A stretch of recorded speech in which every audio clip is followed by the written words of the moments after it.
Good evening, everyone, and welcome to this joint meeting of the Air Quality Advisory Board and the Larimer County Environmental Science and Advisory Board. The purpose of the meeting tonight is to hear information prepared by air resource specialists on the Martin Marietta air permit. My name is Lucinda Smith. I'm the City of Fort Collins Environmental Services Department Director, and I'd like to welcome the board members and the members of the public. Before I go any further, I'd also like to introduce our elected officials who are here tonight. We have Lou Gator, Larimer County Commissioner, Steve Johnson, Larimer County Commissioner, and Ross Cuniff, Fort Collins City Council member of District 5, and also the Council Liaison for the Air Quality Advisory Board. Are there any other elected officials here that I missed? Oh, Kathy Kipp, is that? And David Trout and Kathy Kipp from the PSD School Board. Welcome. So I wanted to briefly just say a few words about the Fort Collins Air Quality Advisory Board. They're a board convened by City Council to provide recommendations to City Council, and they have been considering the issue of the Martin Marietta asphalt plant for several months now. They have had this discussion be a topic at one of their regular meetings. They have formed a subcommittee to provide comments for the city to the City Council on the air permit, and they also participated in the listening session that was held not too long ago. And so following tonight's joint meeting, the Air Quality Board will then, this joint meeting will adjourn, and the Air Quality Board will reconvene their regularly scheduled meeting for tonight, and they'll be meeting down the hall in Conference Room 1B, starting at 7:35. And so with that, I would like to, before I turn it over to Doug Ryan, who is the Larimer County Environmental Advisory Board staff liaison, I'd like to ask Councilmember Cuniff if there are any words that you'd like to say. And I would also like to just mention for everyone, for all the board members, because this is being televised, in order for your words to be recorded, please use the microphones, and to activate the microphone, you just push the button in the center and a green light comes on. Then you're live, and then when you're through speaking, press the button again and it will go off. So Councilmember Cuniff. Thanks, Lucinda, and thanks for everybody for being here, for the members of the two boards, for the members of the public, for the people from the company who are here, and others. It's certainly been a lot of discussion that we've had about the asphalt plant there on the Poudre River, and some questions and concerns have come up. This is an important step in the process. Essentially, what these two boards are going to do is convene jointly and then individually and make recommendations to their governing bodies, to the City Council in our case, or to the Board of County Commissioners, who will then potentially weigh in as governmental entities to the state's draft plan comment period. I want to highlight a couple of things. First of all, although this is a meeting being held in public, it is not a public forum. So we will be having 5 minutes total for everybody to speak in front of this joint assembly. There are other opportunities for members of the public who wish to speak about this issue. There is going to be a City Council meeting tomorrow night where we will have public comment on non-agenda topics, as well as the September 2nd City Council meeting. I believe this will be on the agenda at that time. You'll have the chance to speak before us on that agenda topic, as well as I'm given to understand the Board of County Commissioners has a regular public comment period before their weekly Tuesday morning at 9 a.m. you said? But most importantly, you certainly have the opportunity to weigh in on the draft plan itself at the state level. And I think we all encourage you to take that avenue as well, express your questions and concerns so that the state regulatory agency who is tasked with actually issuing this permit can do their job. So my role here actually is as an observer. As Lucinda said, I am the liaison, but really we want the board to develop its opinion independently and give its recommendations to council, and I'm sure the county commissioners have the same feelings. So again, just thanks for being here. I certainly ask that everybody be respectful of the dialogue and the ground rules, but I do hope that we can have some excellent information shared and have people clear at least on what the next steps are going to be. Thank you. So now I'd like to turn it over to Doug Ryan. He's the staff liaison for the Larimer County Environmental Science and Advisory Board and is with the Larimer County Department of Public Health.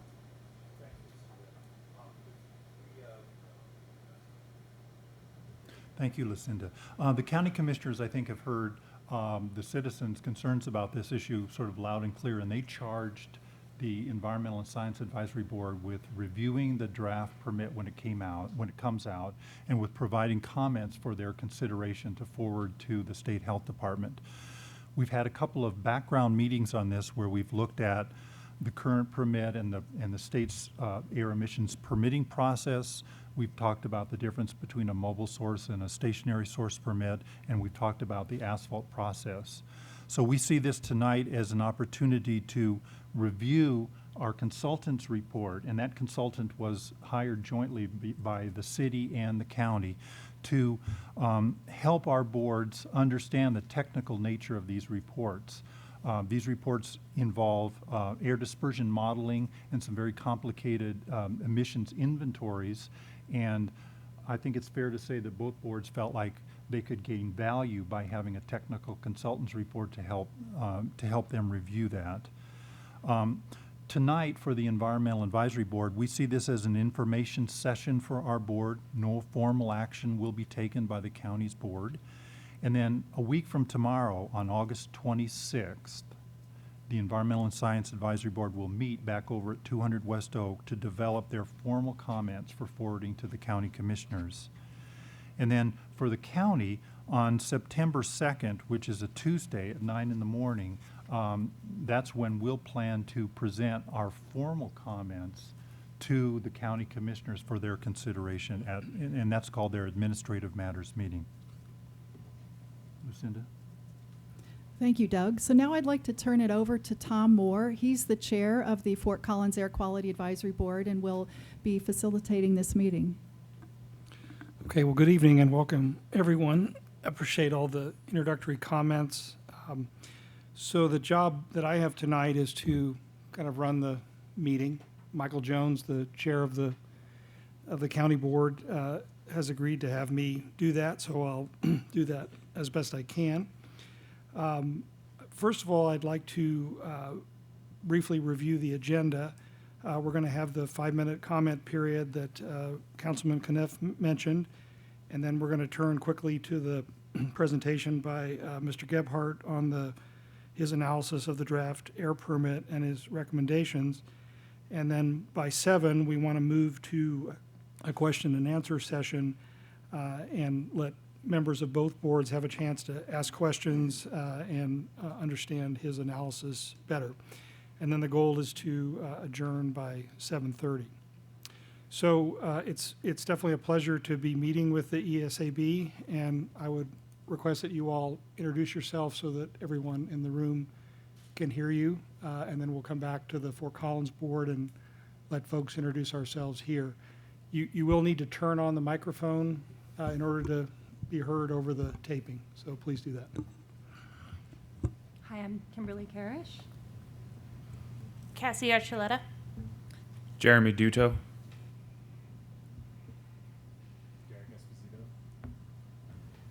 Michael Jones, Chair of the ESAB. Richard Alper. Evelyn King. Ryan McShane. Joe Wilson. Lou Gator, County Commissioner. Steve Johnson, County Commissioner. Ross Kniff. Doug Ryan, Larimer County. Greg Miller. Tom Griggs. Rich Fisher. Jim Dennison. I'm Howard Gebhardt. I'm the consultant. Okay, great. Any members of either board have any questions about the agenda tonight? Ready to get started? Okay, great. Well, the first thing we're going to do is ask for public comments. If you'd like to make a public comment, could you please raise your hand so I can have a count?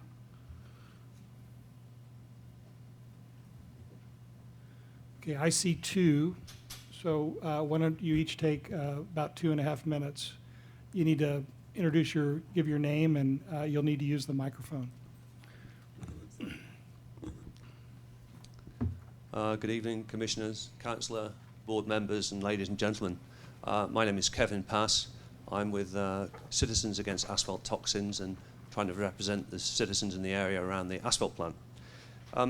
First of all, if I may pose a question to the board members, do any of the board members know the safe dose of benzene for a 12-year-old? No? Well, neither do I.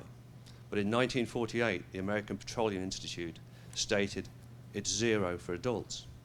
If we take toluene, we take all the other VOCs coming off that plant, we don't know what's going to happen.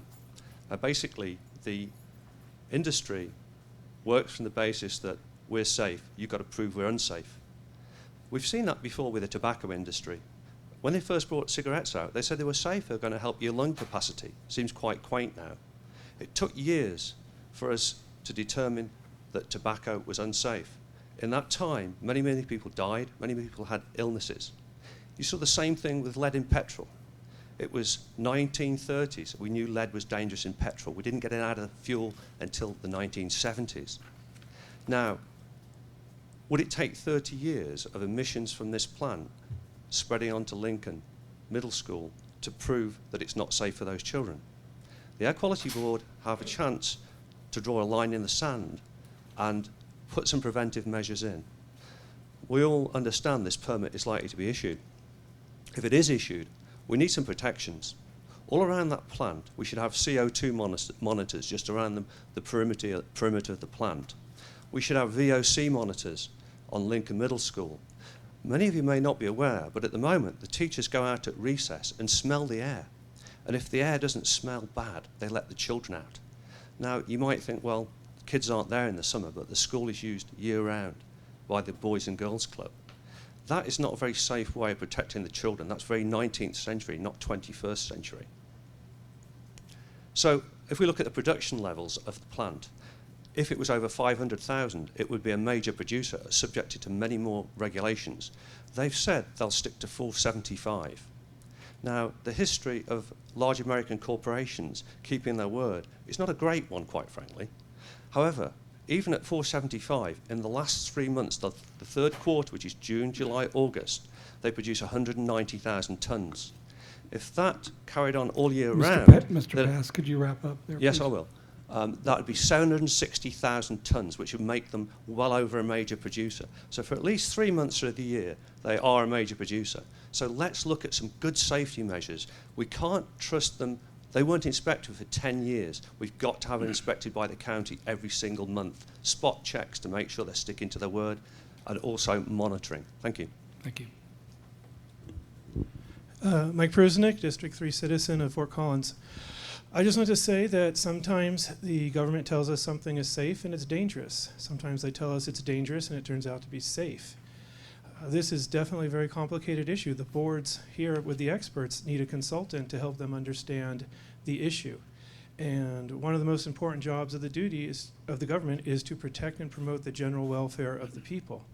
So the question becomes, at what point do we trust the data? What point do we trust the smell? Do we err on safety? Can you explain that this plan is safe in a way that the standard citizen can understand and be truthful about it, or not? So I'd like you to think about those things as you go through your process, and remember, if the regulations don't allow us to stop this process, our elected officials can vote with their power of their purse to not buy asphalt from this plant. Thank you. Thank you very much. All right, any more requests for public comment? Okay, great. I'm going to close the public comment period, and we're going to move to the presentation now. I've had the pleasure of knowing Howard Gebhardt for several years, and think a lot of air resource specialist, and I'm very pleased that he's here tonight to brief us on his analysis of the draft permit. So Howard, I'll turn it over to you.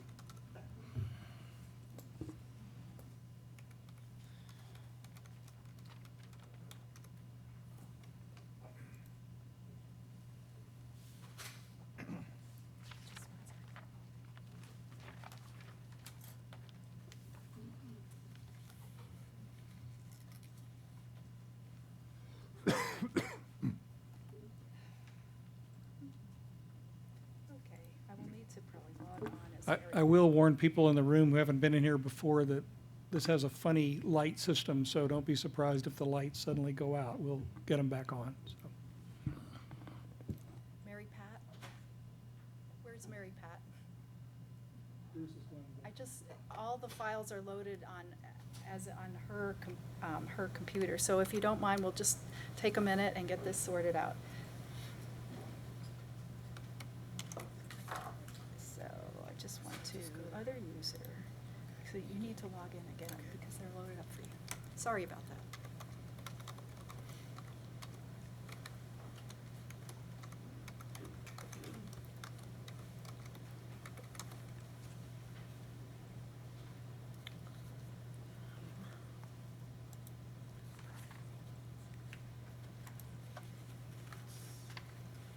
Go back to the beginning here. So how do I go back to the first slide? So you can just do, excuse me, a page down. Okay. Or go this way. Sorry, yeah. And this is your microphone. Okay, thank you. So first I'd like to thank members of the two boards, elected officials from the city and the county and the Poudre School District, and members of the general public who have elected to come here tonight to hear my presentation. We're going to basically do a technical review of the draft permit that's proposed to be issued to Martin Marietta Materials for their asphalt plant.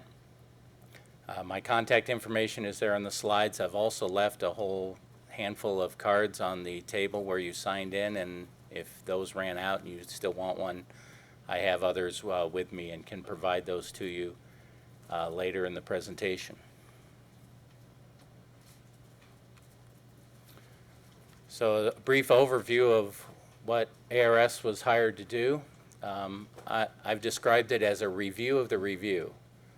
The State Air Pollution Control Division has conducted a review of the application materials that Martin Marietta Materials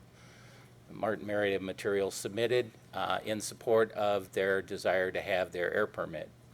And basically, I'm reviewing those materials that the state has provided that support the review that the state did and support the draft permit. My analysis is really limited to those issues that are associated with the air permit itself. I know that the general public has concerns about the plant. Some of those concerns are within the context of the air permit. Some of those are not. I'm only addressing those issues that are really within the context of the air permit. The bullets on this slide provide a brief summary of the work scope that I performed. I reviewed the draft permit and the permit conditions as provided by the state of Colorado. I looked at the air emissions inventory that supported the draft permit, as well as reviewing the dispersion modeling that was supporting of the draft permit. Now, something that the city and county asked me to do that is outside the context of the permit itself and is not specifically regulated by the Colorado is, whoops, I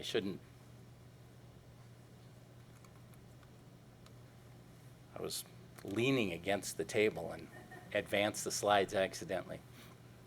Anyway, the assessment of potential public health impacts of hazardous air pollutants is actually outside the context of the state air permit. The state air permit does not specifically regulate concentrations of hazardous air pollutants in the ambient air in the state of Colorado, but both boards had asked me to look at that, and so I've done that by basically extrapolating from the state's modeling analysis that they did for carbon monoxide, and we'll get into the details of how that was done as part of the presentation.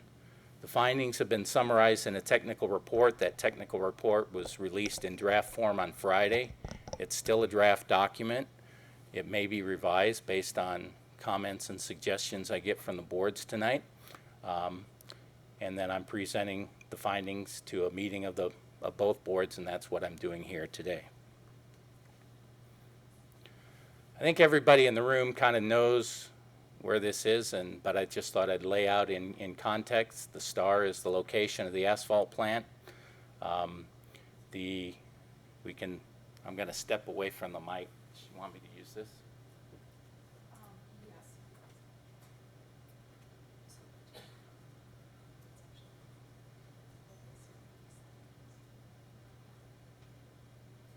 Thank you.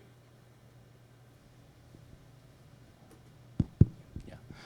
So we have the location of the asphalt plant that's marked by the star. The parking lot and the access to the Poudre River Trail is there.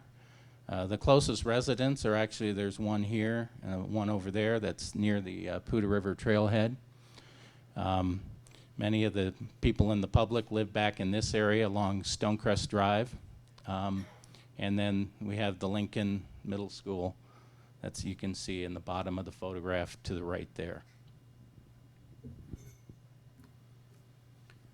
This is a schematic of the asphalt plant process itself. This was provided by the company. The liquid asphalt comes in and is stored in these storage tanks. Okay. Could you use the mouse pointer, please? So that would be just using this because that red one doesn't show up on Okay. the TV screen. So the asphalt cement storage tanks are located there. That's where the liquid asphalt comes into the process. The aggregate materials come through these cold feed bins. It's fed to the silo, or fed to the kiln. They can also bring in what they call RAP, or recycled asphalt pavement, as a feedstock to the plant. The material is heated. The asphalt product is then transferred by conveyor belt to these storage silos that are here. The exhaust air goes through a bag house. A bag house is a fabric filter dust collector. It works very much like your vacuum cleaner at home. The dirty air goes through the bags, the particulate matter is captured in those bags, and the clean air is exhausted out. So consider, for people in the general public, this is the concepts of how a fabric filter bag house works is almost identical to the process that you see work in your day-to-day life on a vacuum cleaner. These bags are just a lot more efficient at capturing the particles, and they handle a much larger volume of air than your vacuum cleaner.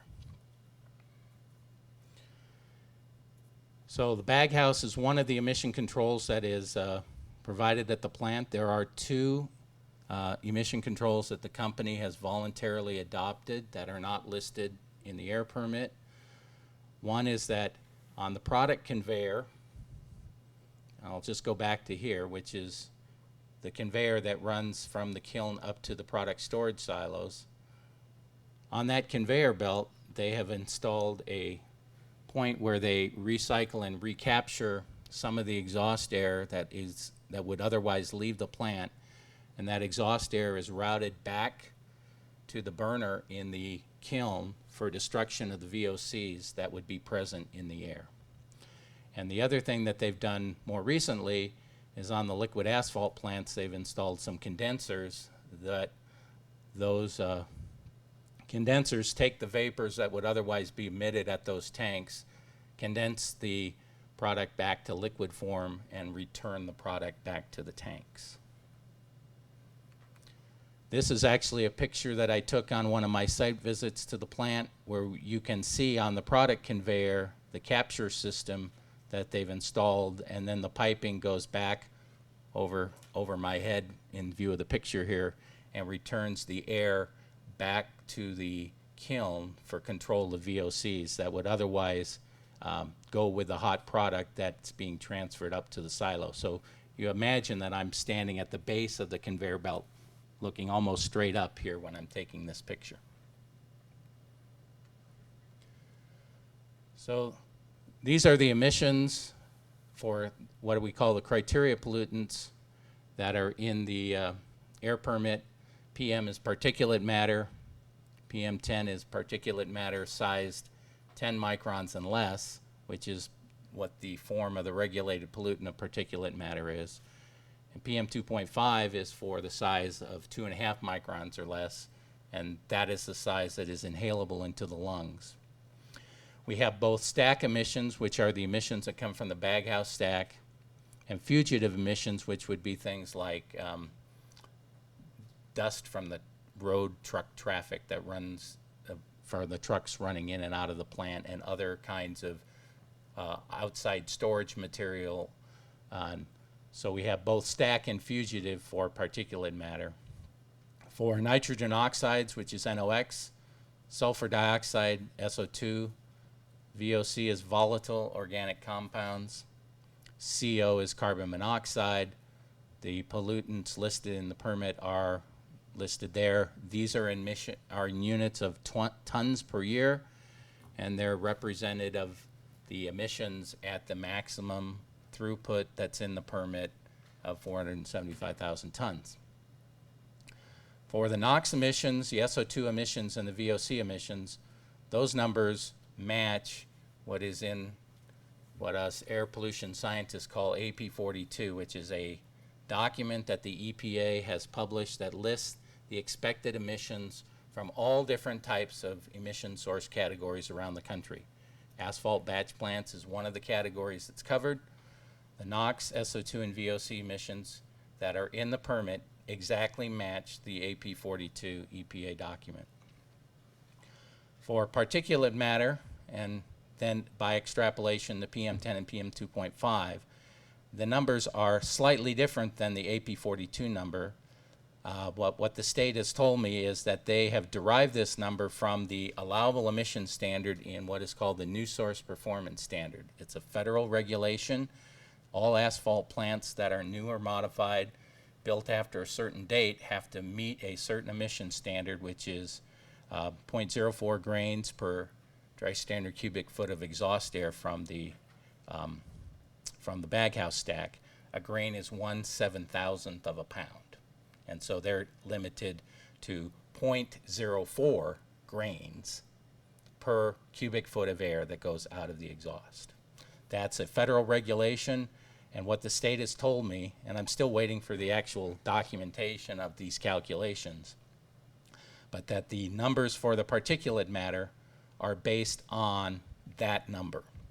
But I personally have not been able to confirm that yet because the state has not yet provided me the backup documentation that I requested, but I only requested it a couple days ago.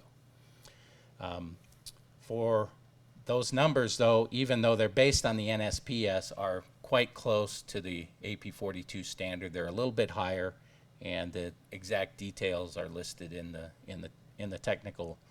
verbiage in the technical report. For carbon monoxide, this 72.2 tons is actually a number that is based on 0.4 pounds per ton of exhaust times the 475,000 tons. It's a number that the APCD has themselves derived. That number is higher than the AP42 emission factor. They have calculated emissions both for nitrogen, for the natural gas, that is the primary fuel, and for LPG or propane, which is the emergency fuel that the plant can use. The number for the propane at 0.4 is more than twice the AP42 value.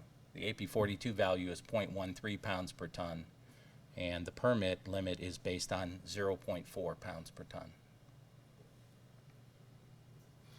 The state has told me in my conversations with them that based on their review of other permits and actual stack testing data for carbon monoxide emissions at asphalt batch plants, that they don't think the AP42 number is a valid number. They see numbers that are higher, and so that's why they've allowed a higher number in this permit.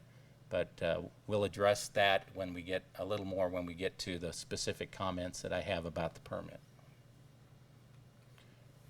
The state has also quantified emissions for hazardous air pollutants for 7 different pollutants here: acetaldehyde, formaldehyde, toluene, benzene, ethylbenzene, quinone, and hydrogen chloride, or HCl. The benzene, ethylbenzene, and formaldehyde numbers, again, match the AP42 document exactly for an asphalt batch plant fired on natural gas. The toluene number that the state has relied on is actually the AP42 number for fuel oil, which is significantly higher than the number for natural gas by more than an order of magnitude. So that's how they get the 1378. The real number, if they were to apply the correct factor, would be lower by more than an order of magnitude. It would be more like 100 pounds a year instead of 1,300 pounds a year. So I think they took the wrong number from the wrong table and applied it in the permit, and that'll be part of the comments that we address. So I asked them also to provide the documentation for where they got the acetaldehyde, quinone, and HCl numbers. And the interesting answer I got back is that those numbers were included in the permit by mistake. So my expectation is that the state will actually, when they issue the final permit, will not include those numbers in the final document, because those numbers are not, there are no numbers in AP42 for acetaldehyde, quinone, and HCl. There's no, so I don't know where they got the information, where they got those numbers from, but from everything I can tell, there's no documentation of what those emissions would be if there are any. There are two pollutants that I think they omitted from the analysis that are in the AP42 document, both hexane and xylene. Those numbers would be comparable to the benzene and ethylbenzene numbers in terms of what their emission factors are. So if they were included, it would be on the order of 100 or so pounds per year for those pollutants. But again, those pollutants, so it looks like they included numbers and pollutants that they probably had no business including, but they omitted some others. And so that'll be part of the technical comments when we get to that part of the report. For modeling, the state modeled the carbon monoxide emissions, and that is based on the magnitude of the emissions and the criteria that the state uses to judge which emissions get modeled. Depending on the magnitude of a particular pollutant, if the emissions are over a certain threshold, they get modeled. The carbon monoxide emissions exceeded that threshold, so they got modeled. And they use what is called the air screen model, which is an EPA air quality dispersion model. It's a very simplistic model. It's a conservative first cut prediction, and the version number is listed there. It means the model, the version of this model that was used came out in 2011 on Julian Day 126. For the CO emissions, they did model the emissions at 160 pounds per hour. So if you take 400 tons per hour, which is what is on the application form submitted by the company as the maximum short-term capacity of the plant, and you take the maximum 0.4 pounds per ton, that's where you get it. You just multiply 0.4 times 400, you get 160. So it's very straightforward, but they've modeled the absolute maximum CO emission rate that could be emitted by the plant in a 1 hour condition based on the allowable permit limit that has been proposed. To take the air screen result for a 1 hour number and convert it to the 8 hour number for comparison to the standard for carbon monoxide, the approach is to simply take the 1 hour number times a scaling factor of 0.9, and that's how they get the 8 hour concentration. The concentration is then added to a background concentration, which comes from the Fort Collins carbon monoxide monitor, which is located at approximately Mason and Laurel Streets on the Colorado State University campus, a location that has significantly more traffic and other things, and you would expect that that carbon monoxide background from that monitor is probably significantly higher than what really occurs out of North Taft Hill Road. The other thing that's included in the modeling is what we call building downwash, or it's the effect of buildings on the turbulence and dispersion in the atmosphere. And they've considered 3 different buildings: the lime silo, the asphalt storage silos, and the baghouse structure itself. And we'll talk about this a little more in details. We have some photos of that. But this air screen model, because of its simplicity, you can only run one building at a time. So So they ran the lime silo building and looked at its results. They looked at the asphalt storage silo analysis and looked at its results. They took the baghouse structure and looked at its results, and then they took the worst case of those three to determine what the actual concentration of carbon monoxide was from the model. So this is an actual picture of the plant. It's from the APCD modeling report. Here are the liquid storage tanks. Here's the kiln. The baghouse stack is approximately right there. The lime silo is it's a relatively tall structure. It's relatively small in diameter, but you can see it's very close to the baghouse source. The taller structures, which are the tallest structures on the plant, are the asphalt storage silos. They're over here. They're somewhat farther away from the stack. So because of their distance away, they'll probably have less pronounced effect when it comes to the turbulence and dispersion. And then the baghouse structure itself is in the blue outline right here. And so those are the three buildings and then the location in relation to the stack. And so they run the model with this stack and this building. Then they run the model with this stack and this building. They run the model with this stack and the building that's the baghouse structure itself. And then they looked at the worst case result from those three scenarios. So this is what we get. So the 1 hour average concentration, what comes right out of the model. Actually, when the state did the model, they modeled what I call a unit emission rate. They modeled a 1.0 gram per second emission rate, and then you apply you multiply the answer that's in the model by the difference in the emissions divided by 1, or the difference in the emissions, and you get the air screen concentration. So you can see that depending on which building is the dominant building for a particular scenario, you get a significantly different answer. And so the worst case result occurs with our lime silo.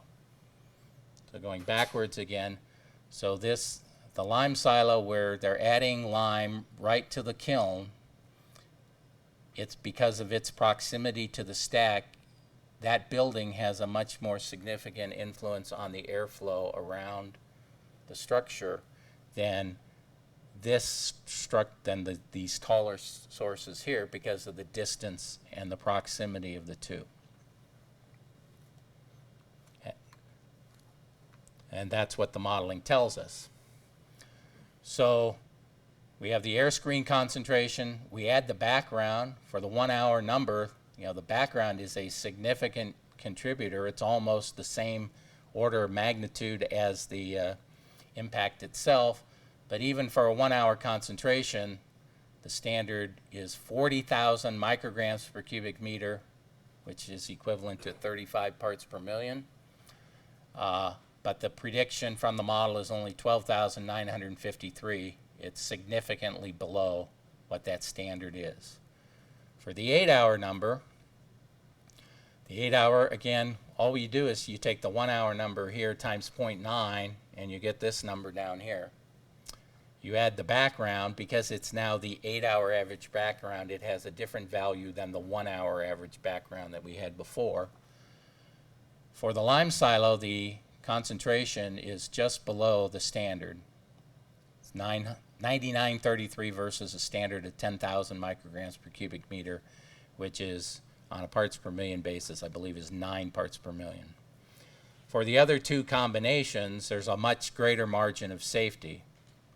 So in order to understand whether or not this is a realistic result, what we really have to do is look at and see whether or not the combination that provides the lime silo is really a realistic combination that would happen in real life.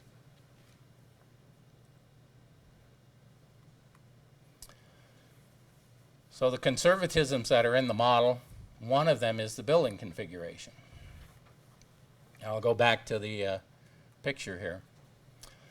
So because of the way where the lime silo is and where the stack is, when the winds come either from the north or from the south is when the lime silo has an effect on the winds in reality.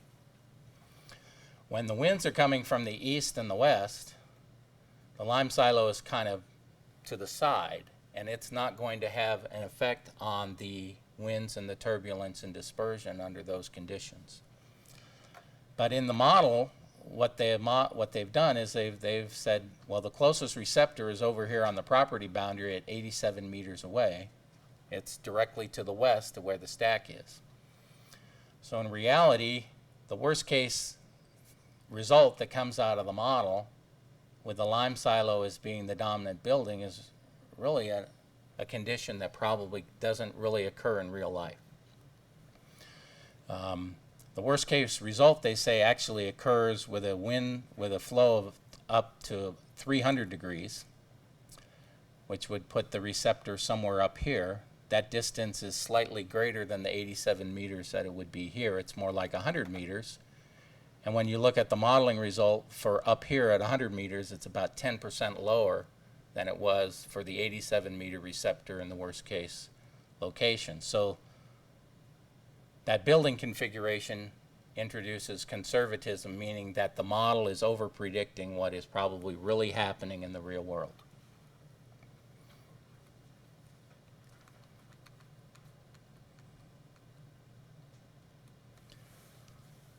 Additional conservatism is based on our 0.9 scaling factor. What this really means is that the 8-hour concentration is 90% of the 1-hour concentration. For that to occur, the worst case condition that the 1-hour model represents basically has to persist for 8 hours. The emissions have to be at the maximum rate, which is running at the 400 tons per hour on propane. The meteorology condition that produces the worst case condition has to repeat itself for 8 hours. So those are all very unlikely occurrences in my view. And so there's a lot of margin that is introduced if you were to look at a more realistic scenario of how the 8-hour and 1-hour average, what that relationship would be. As I've mentioned before, the emissions are also different under propane versus normal firing, which is on natural gas. The natural gas number is 0.291 pounds per ton versus 0.4, so that's about a 25% safety factor introduced at that point. And then the CO background is also, because it comes from the city of Fort Collins, downtown monitoring site where there's a lot of traffic. Keep going the wrong way.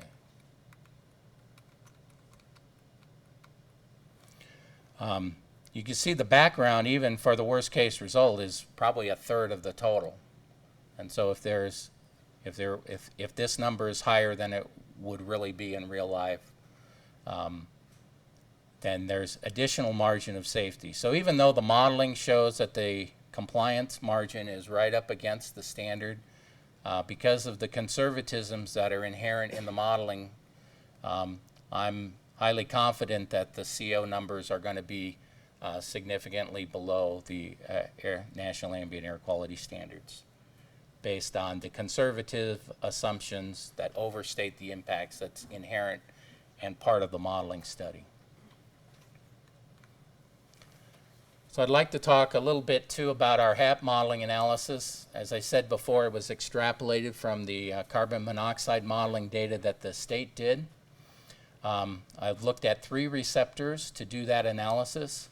There's a residence right next to the trailhead parking lot that is immediately south of the facility.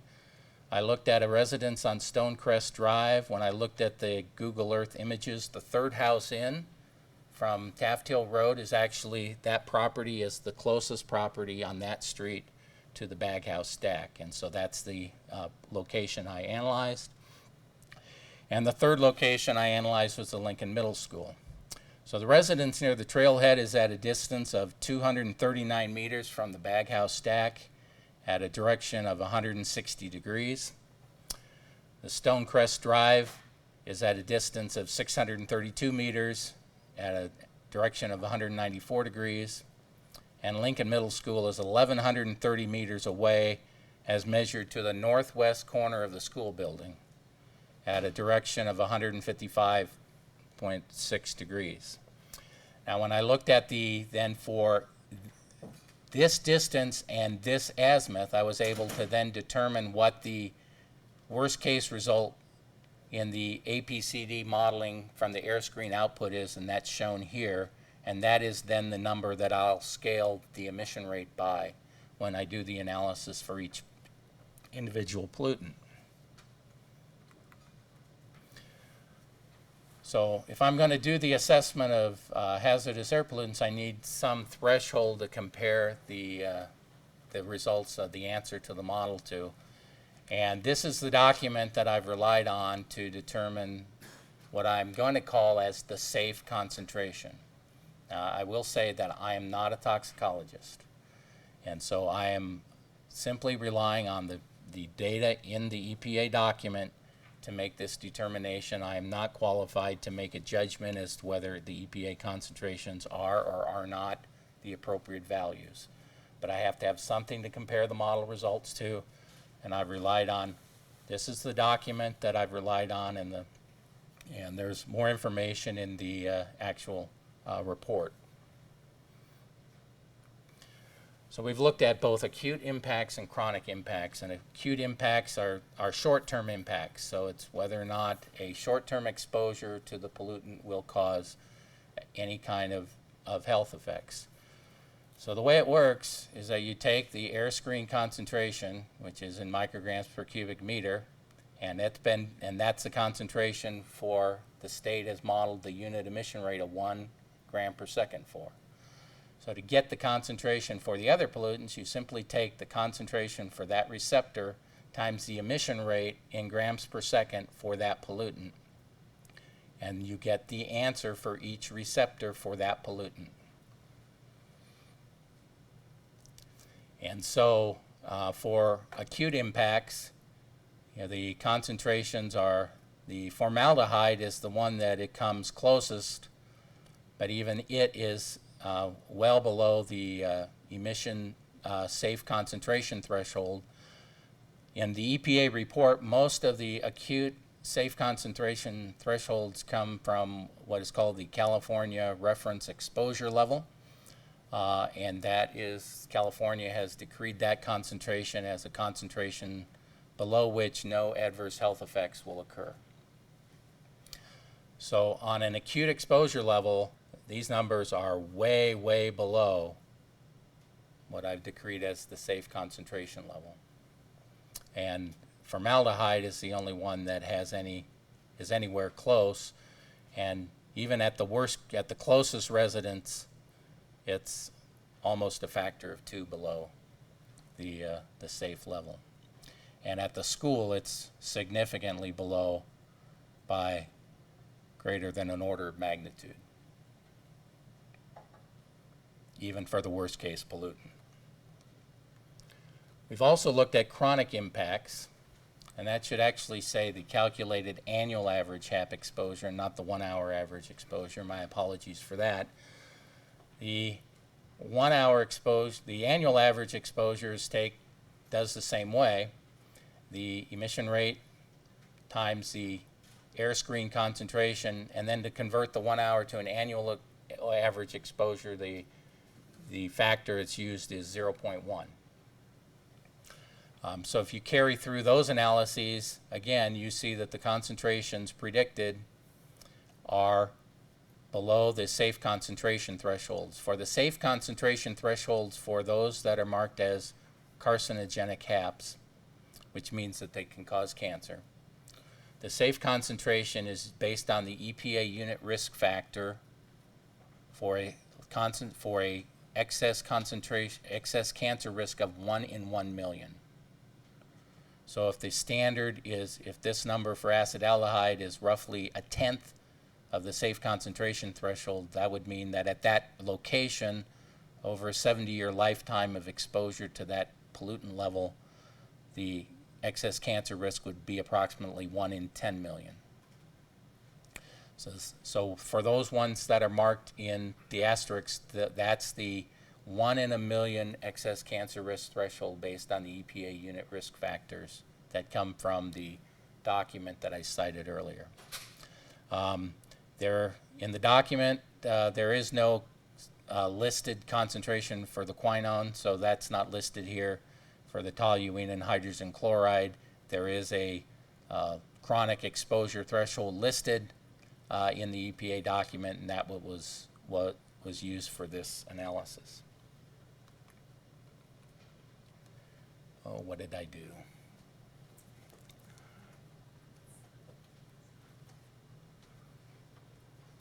You can just go back Go to, back to slideshow. from current slide. Is that where you want to be? Well, that's kind of at the beginning, but we'll just page through.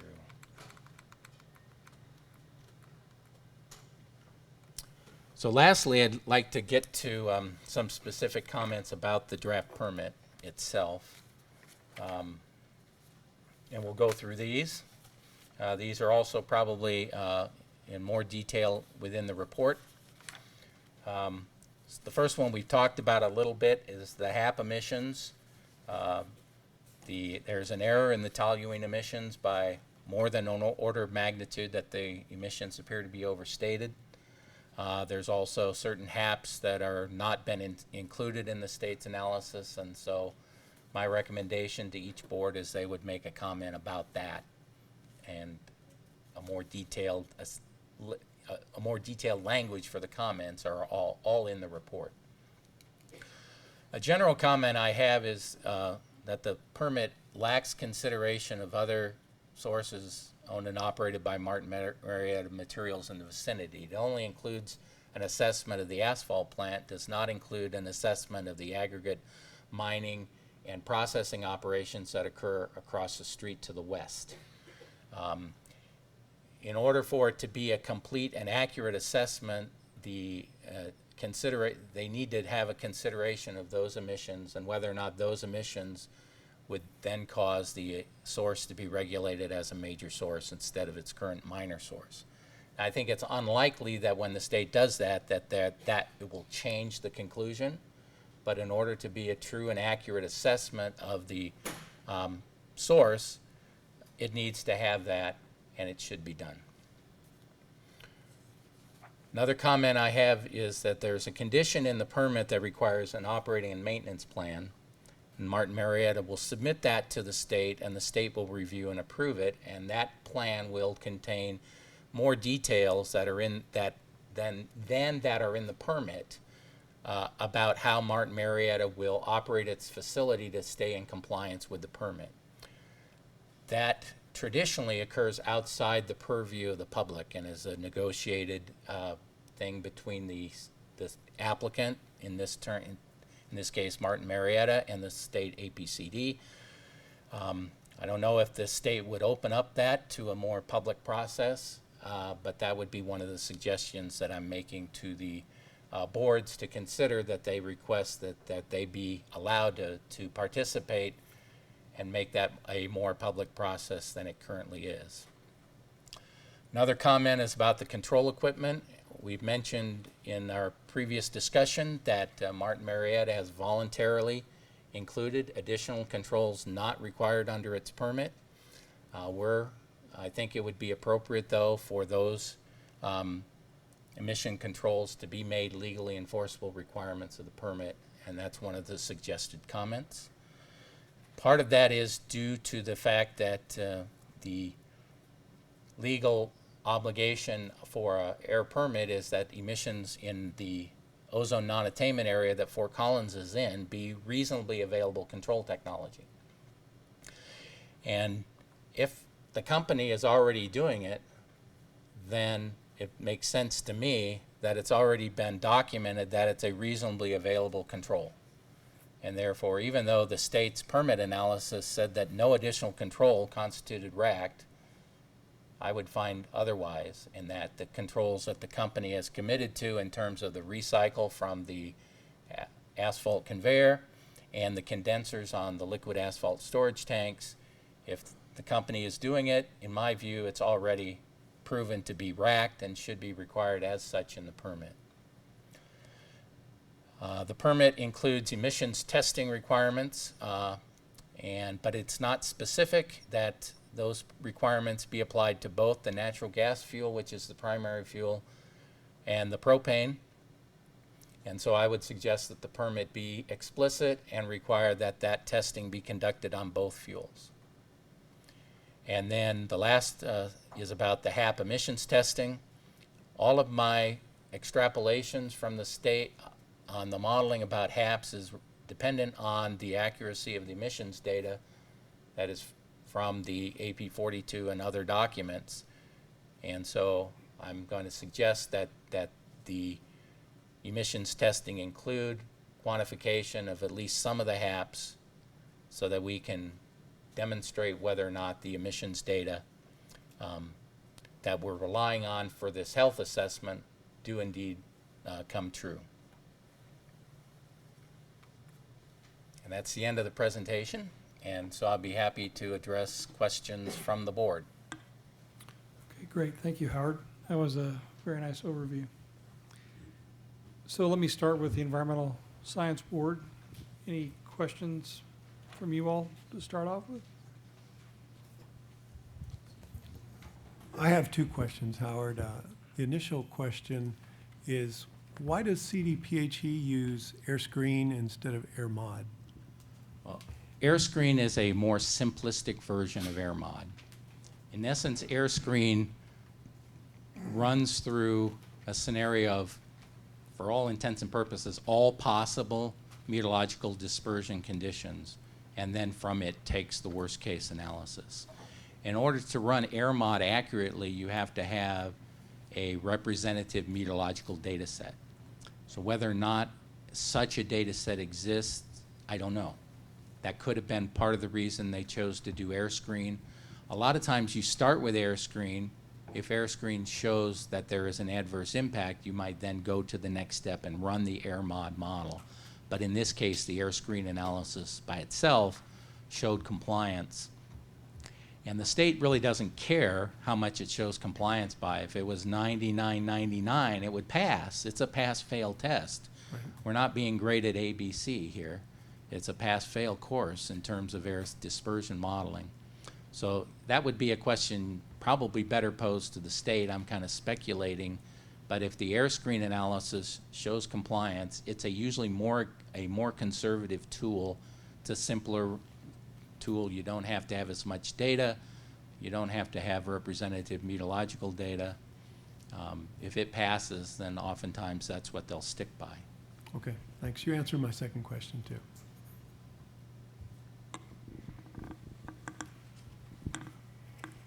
Other questions? Yeah, I guess I would like to ask one. Out of all of the conditions that you have, what would be the most important one? And maybe can you add a little bit as far as value added to the permit in actually putting those conditions into the permit? Right. To me, the ones that are most important would be to make the voluntary emission controls that the company has committed to as legally enforceable requirements. And the second one would be to make sure that the testing is done for both sets of fuels that the company wants to employ. Those would be the most critical, those would add the most value and be most protective of public health based on the comments that I've provided.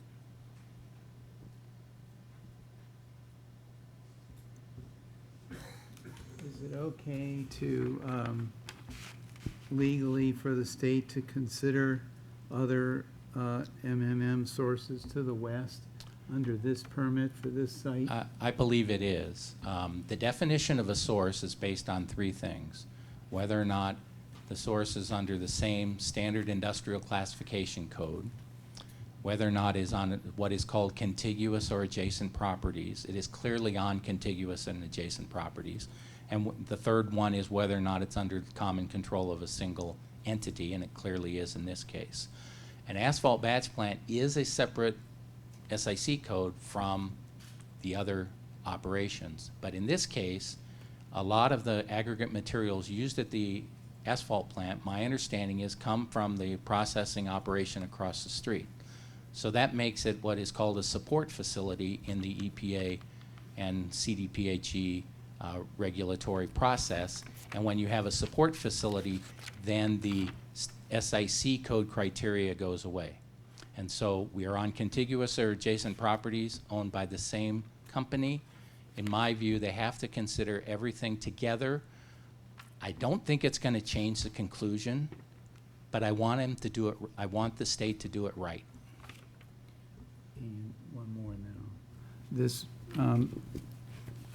report called preliminary risk-based screening that you relied on, do you know whether it's the most recent or how old it is?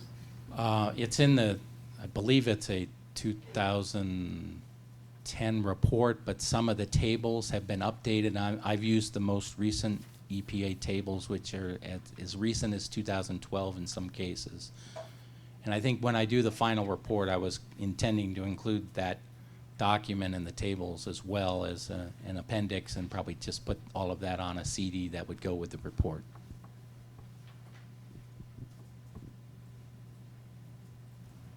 I have another one for you. In your professional opinion, do you have some idea of what the amount of difference might be between the CO monitor at Laurel and Mason versus the area where the MMM plant is? Well, I have not looked in detail at how the state derived the number. That number is 3 parts per million, 4 parts per million, somewhere in that range.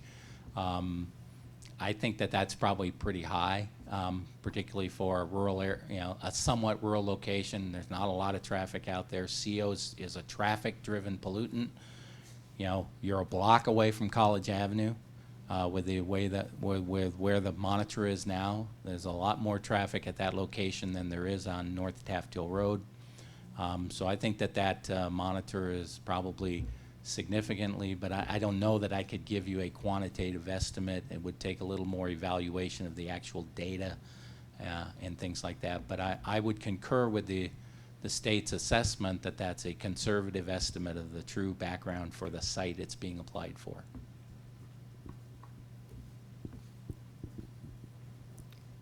I have another question. Based on the data that we have with the safe concentrations, if we did not implement any of the additional conditions, would you expect any change to your explanation of the health impact?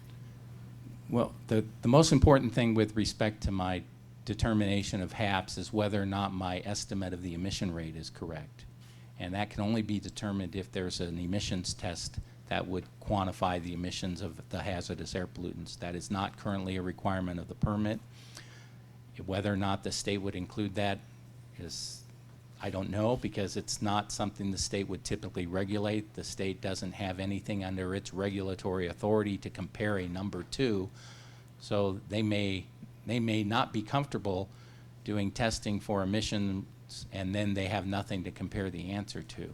So it could be something that could be worked out between the board and Martin Marietta on a more voluntary basis, as opposed to requiring it in the permit, because there really isn't any legal obligation that the state would have to require that. Okay, questions from the Fort Collins board? Howard, what about upset conditions? Are they typically considered in asphalt batch plants? Typically, upset conditions are exempted from compliance from regulations in most cases. So if there was a process upset and it was properly reported according to the Colorado air quality regulations, the emissions could be higher for that short-term event, and it would not be a violation of the permit. And do you have, once again, by experience, what is the duration of a short-term period upset that's permitted by APCD? Well, I think if there was an upset, the plant has an obligation to try to mitigate what it would, so they could shut down the process or things like that. I think it's kind of speculative because, things like power failures are likely causes of process upsets. A power failure here probably shuts down their process more as much as it would shut down the pollution control equipment. Process upsets tend to be more important where there's a lot of pollution control systems that would go offline and the process would stay online. Here, the only control is really the bag house, which is a particulate control device. The particulate emissions are kind of low.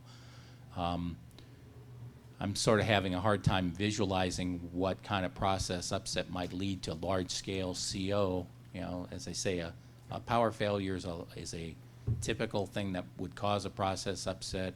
My guess is that a power failure probably closes down their plant. They might have a very short-term excursion of CO above that limit, but I wouldn't expect it to last very long. I have one for you, a couple for you, Howard. So I noticed you didn't include a background term on the HAP. Is there any professional approach to doing that? Well, one, I don't know that I have any data to make such an assessment.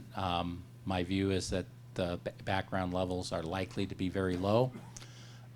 And in most cases, I was already below the standard by a very, very large margin of safety, so I'm not sure that including a background would have changed the conclusion significantly.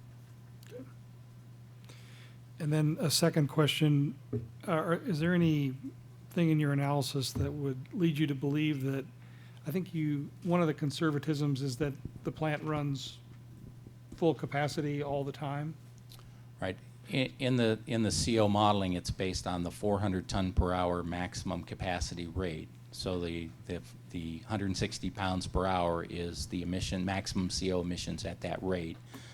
When we look at an 8-hour average, then they would have to emit, for the model result to be correct, they'd have to emit the 160 pounds per hour for that whole 8 hours. So that means that they're running at the 400 ton per hour rate continuously for that day.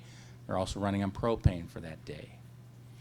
And then the other conservatisms with the persistence of the worst case meteorology and other things like that. So I just think that there's enough conservatism when you have to, for the worst case thing to be for 8 hours in a row, all of the worst case assumptions to be persisting for 8 hours in a row, I think that'd be a very unlikely event.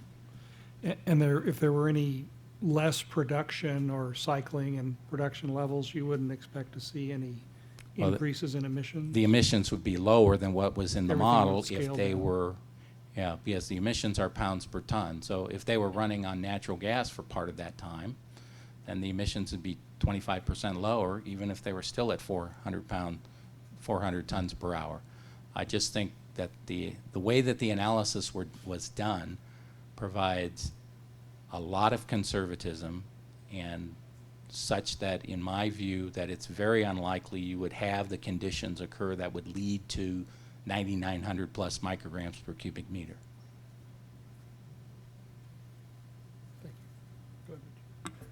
Howard, let's talk about fugitive emissions. And so with AirScreen, it's a point source model. So you're going to lump all the point source emissions and the fugitive emissions into one point source, right? Correct, but remember, the state only models CO. There are no CO fugitives. Okay, so... And so the only fugitives in the state's analysis are for particulate. That was not a pollutant that was modeled. Okay. When we talk about, I think just for a point of, I guess, clarification with regard to fugitive emissions versus point emissions, it's kind of interesting to talk about. In the real world, we have the stack emissions, which principally are the CO emissions, right? But then there are when we were back at the table, I'll go back to that table on the slides. You're right, and so where I'm going with this, Howard, is so when we talk about where the fugitive emissions actually come from, they're not obviously by definition all going to come out of the stack. They're going to come from other places. Right. So in this table, where it says stack, then all of those emissions are from the baghouse stack. The fugitive emissions are only the particulate matter, and those I think are primarily truck traffic, so fugitive dust from trucks entering and leaving the property would also include any aggregate storage, outside storage of materials that might, loading and unloading of those piles, wind erosion, things like that. Those emissions tend to be close to the ground, and I think your point maybe is that the emissions, when there are fugitive emissions, they tend to have a predominantly higher ambient air impact than a stack emission. And that's probably a true statement. This stack is fairly low. It's 20 to 30 feet tall. It's affected by nearby buildings, so the stack emissions in the model are not actually that high above the ground either. Yeah, and so the impact points for the fugitive emissions are likely different than the stack emissions, so. That's also true. Yeah, so to specify where the high concentrations occur really is not specifically addressed with this kind of analysis. Although it does satisfy, it does satisfy the APCD requirements for issuing a permit. Right. I mean, I wouldn't say that the location of the maximum impact for particulate matter is the same as what you would have for CO. But for NOx, SO2, VOCs usually isn't a pollutant that's modeled directly anyway, but the impacts of those other pollutants from the baghouse stack should be the same as where the CO impact occurs.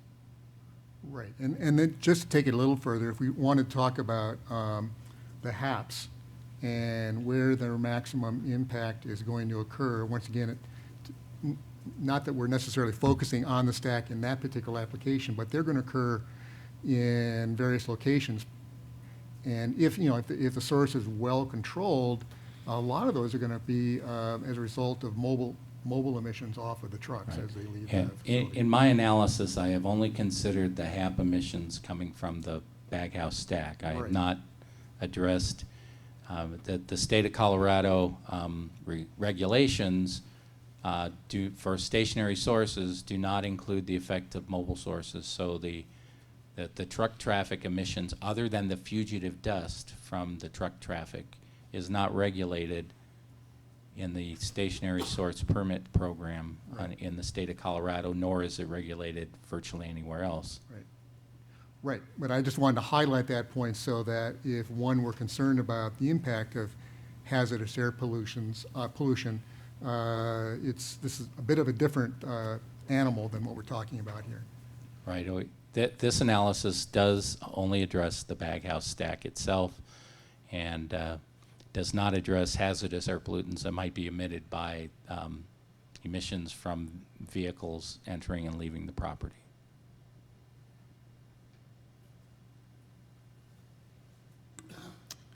Other questions? Good. One question I had was, can everybody hear me in the back?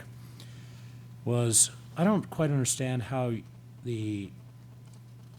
on the HAB modeling, how you get from the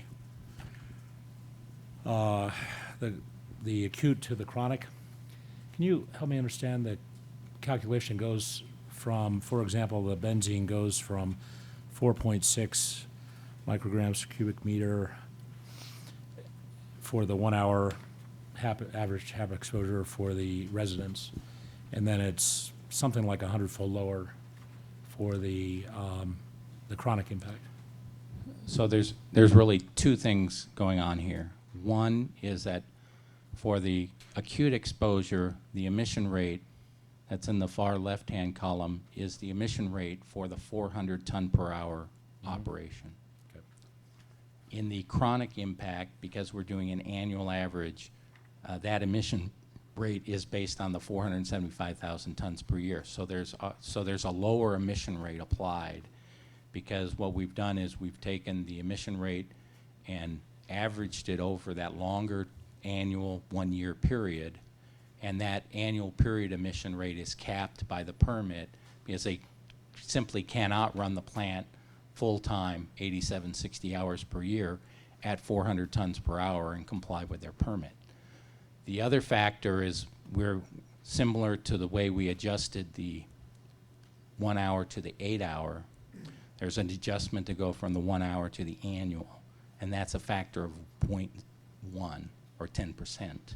So those are the two differences in the chronic, between the chronic modeling and the acute modeling. One, it's got a lower emission rate representing the long-term average emission rate of the plant.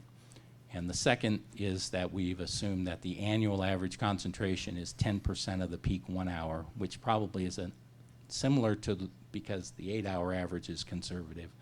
That's also probably a very conservative assessment. Okay, I think I get that.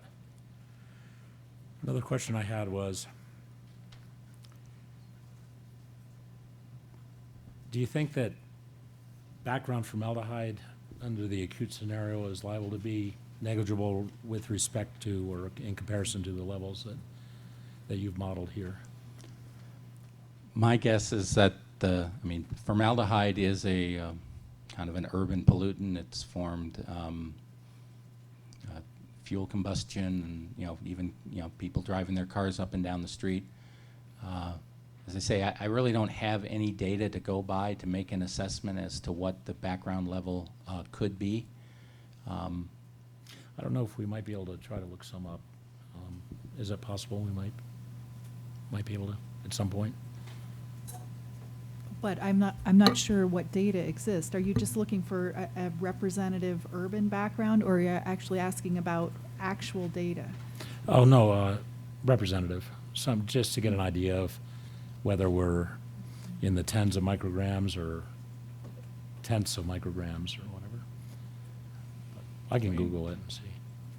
And I can do more work. I mean, this is why partly that my report to you guys at this point is a draft report, so I can take this kind of feedback and perhaps expand upon the report and address the concerns that the boards have expressed. Another question I had was, in the regulatory context, if they had become a major source, over 500 tons source, I believe is the limit, how much more significant are the emissions controls relative to less than major source? If it would be a major source subject to prevention of significant deterioration rules, and I'm not sure exactly what that production threshold would be. It's probably significantly higher. There are major sources under PSD, there are major sources under HAPs, there are major sources under operating permits. They're all different. The one that would have the most stringent controls would be if it was a major source subject to prevention of significant deterioration, or PSD. I do not believe that asphalt batch plants are listed source categories, so that would mean a 250 ton per year threshold, or 4 times higher than what the emission rate in the permit would be. If it had that requirement, it would be required to use best available control technology. Instead, the requirement is reasonably available control technology, which is a much less stringent emission standard. Including in the context of the batch plants, asphalt batch plants. Right. I mean, for asphalt batch plants, they would have to use if somebody else had it on somewhere else, anywhere in the country, they would have to apply it or demonstrate that it was not feasible or cost effective at this location.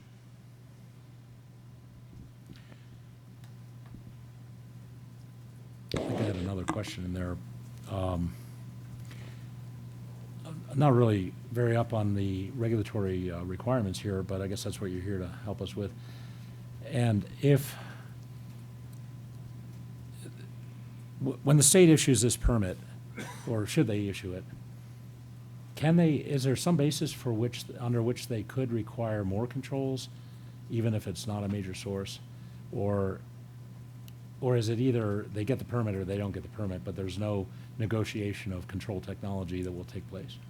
Well, in this permit, the legal requirement for the CO and VOC emissions is reasonably available control technology. That's because historically, Fort Collins is a CO non-attainment area, so it's called a maintenance area. And it's currently within the designated Front Range ozone non-attainment area. So a new or modified source within a maintenance area or non-attainment area for those pollutants needs to install reasonably available control technology that is the standard. It's a somewhat subjective standard. Somebody had asked about somewhere I have the definition of what reasonably available control technology actually is.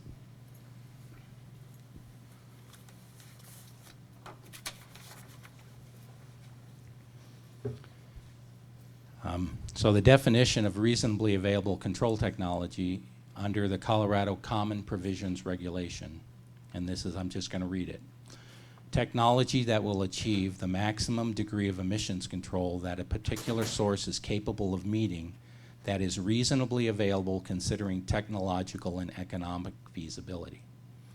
It may require technology that has been applied to similar but not necessarily identical source categories. It is not intended that extensive research and development be conducted before a given control technology can be applied to a source. This does not include or does not preclude requiring a short-term evaluation program to permit the application of a given technology to a particular type of source. So that's the regulatory definition in the Colorado regulations of what RACT is. In my view, if it's on the plant right now, it's demonstrated to be reasonably available considering technological and economic feasibility, and therefore meets RACT.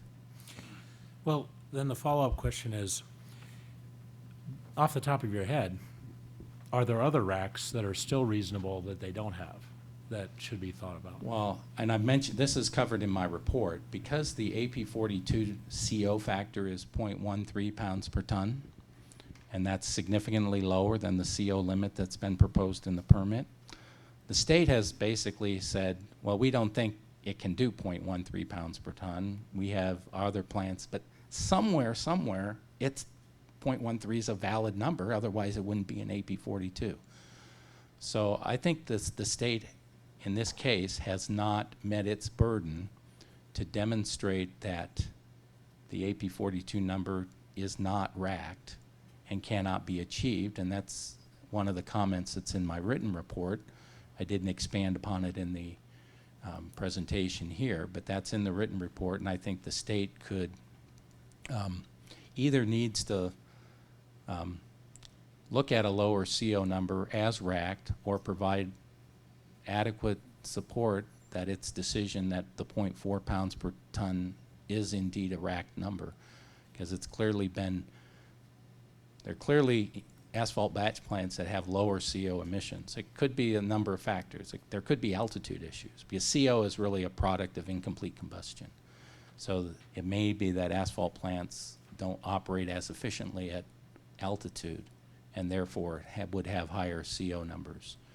There could be valid reasons for it. It's just not in the public record right now, and that's a shortcoming in the permit in my view. Thank you.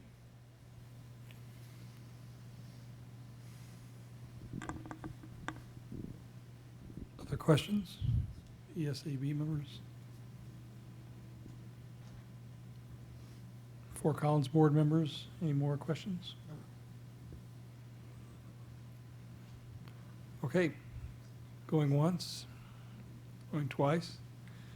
Well, thank you, Howard. That was an excellent presentation. Appreciate you fielding all of our questions.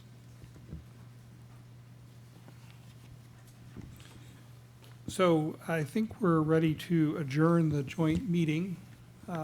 Michael, any differing thoughts from you?